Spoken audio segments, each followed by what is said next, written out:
Paris, Chicago police have yet to release footage of the March 29th police shooting of 13-year-old Adam Toledo. The mayor says she's frustrated that it hasn't been made public yet. However, Toledo's death has spurred calls for changes to the Chicago Police Department's policy on pursuits like the one during which Toledo was shot. Amanda Vinicky joins us now with more. Amanda. Yeah, Brandis, there is a lot of pain, anger, and questions surrounding the circumstances that led a Chicago police officer to shoot the teen, ultimately killing Adam Toledo. Police say that there had been an armed confrontation after Toledo and a man that he was with ran from officers. They were on the scene after technology detected gunfire nearby in Little Village. On Monday, Mayor Lightfoot ordered the CPD to enact a new foot pursuit policy before summer. We cannot and will not push the foot pursuit policy reform off for another day.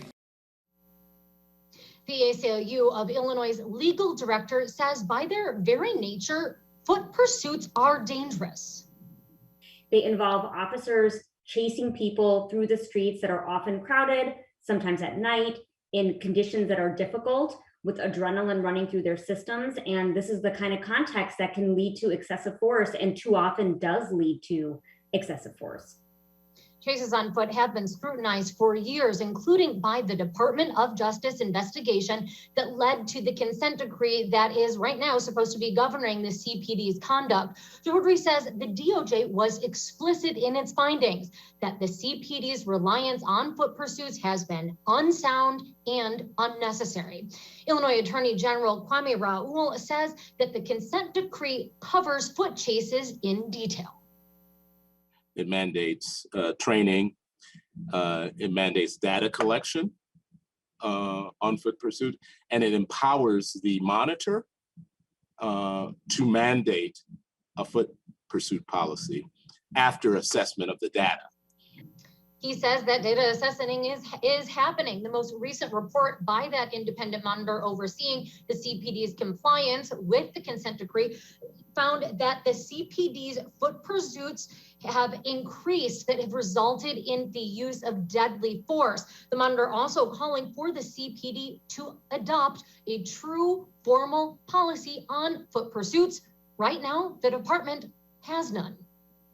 What the department has currently is a training bulletin. So right off the bat, it's really important that the department adopt a formal policy with respect to foot pursuits. Policies are more formal guidance for officers. They have supervisory implications. They have accountability implications.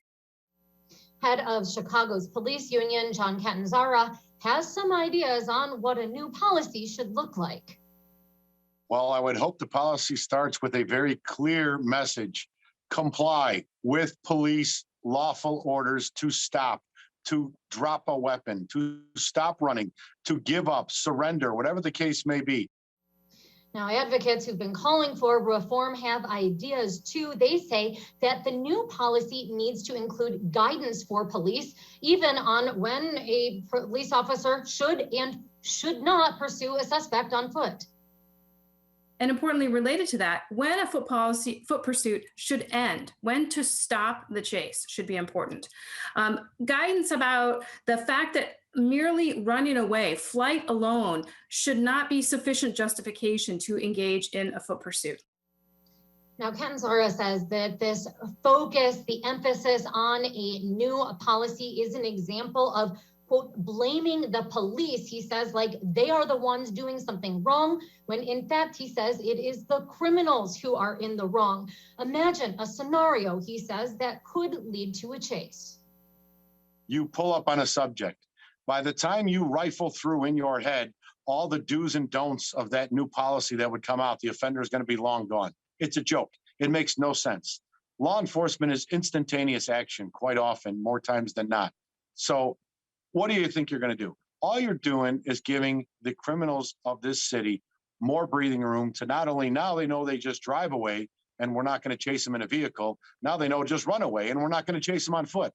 How are you ever going to catch a criminal responsible for crime? Ever, with this policy and this whole mindset.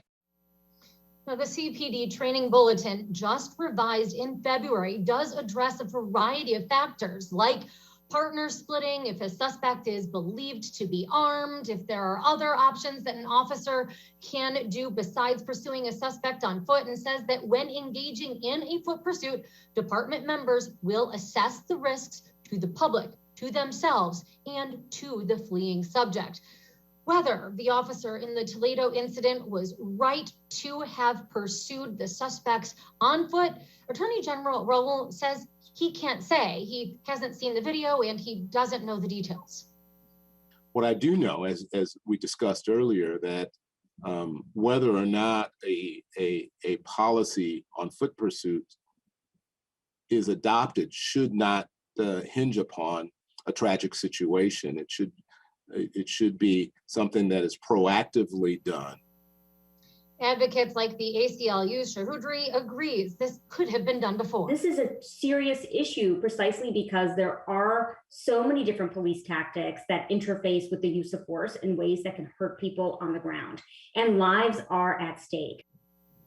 Advocates say that going forward, as the CPD does develop this new policy in coming weeks, that what needs to happen is the CPD has to involve community organizations and particularly communities of color in the development. Brandis, back to you. Amanda, thank you.